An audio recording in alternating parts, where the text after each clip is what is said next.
Donc les ruches, elles sont toutes traitées avec le varroa, donc on va regarder s'il y a du varroa. Alors le varroa, quand il tombe, là on en a un.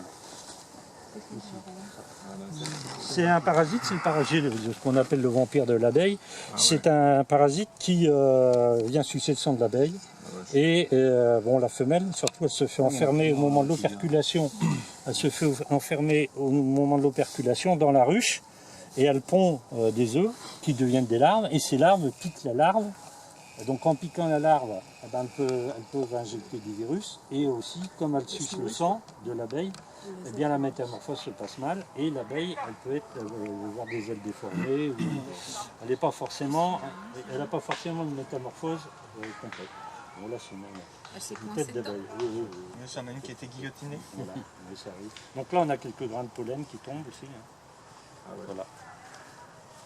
Donc à l'hiver, quand on enlève le plateau, on voit comment travaille la grappe, comment a hiverné la grappe.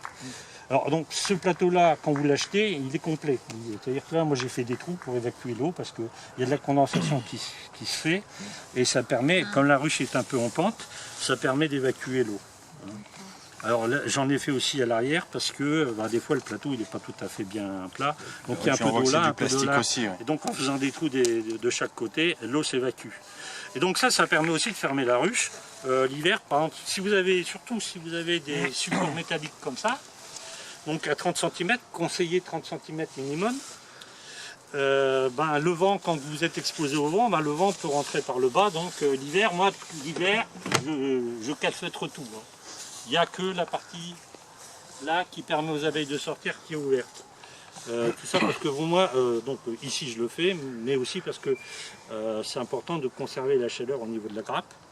Et donc en fermant comme ça, j'évite d'avoir des vents froids qui montent par le bas, qui rentrent dans la ruche. Alors la ruche, celle-ci, si on peut regarder. Voilà, donc là il y a le nourrisseur. Donc nourrisseur, ici avec la partie où les abeilles montent et descendent pour venir chercher la nourriture. Nourrisseur que quand on doit nourrir la colonie à l'hiver, eh bien le nourrisseur, donc on va mettre un pain de candy, on ne va pas mettre du liquide, on va mettre un pain de candy, donc le nourrisseur on le retourne. Donc on ouvre le pain de candy, on le met directement là où sont les abeilles, sur la grappe, et on retourne le nourrisseur dessus. Donc il y a un espace qui va se créer, le pain de candy est à l'intérieur, il fait 2,5 kg. Et puis bon, alors effectivement, on ne voit pas du tout, hein, là on devient aveugle, puisque là on voit un peu les abeilles ici dans le nourrisseur, mais on ne voit pas ce qu'il y a au niveau de la colonie, au niveau de la ruche. Mais donc on peut utiliser ce type de nourrisseur en bois. Moi je préfère le bois, pourquoi? Parce que le bois il est plus isolant que le plastique, même si mes ruches sont en plastique. Mes ruches sont en plastique, mais à l'intérieur de mes ruches, là j'ai 2 partitions chaudes. Donc ma colonie, elle est déjà resserrée sur 8 cadres au lieu d'être sur 10. Et puis bon, les hivers sont un peu moins froids. Pour l'instant, j'ai pas perdu de colonie avec des ruches en plastique. L'inconvénient du plastique, c'est que moi je peux pas me dire je fais du miel bio. Parce que le miel bio, il faut avoir au minimum 50% en bois. Alors le plastique pour moi, ça me permet d'avoir une ruche plus légère. C'est quoi le gros machin? C'est le frelon asiatique. Hein. Ah oui, c'est Voilà, puis il est à choper, il part. Voilà. Et donc, moi j'ai un souci, c'est que la mienne elle est tellement pleine que j'ai acheté des trucs pour isoler, je peux pas les mettre. Oui, mais après, soit tu en profites, par exemple, éventuellement tu resserres quand même, tu enlèves les 2 ou tu en enlèves qu'un, cadre de rive.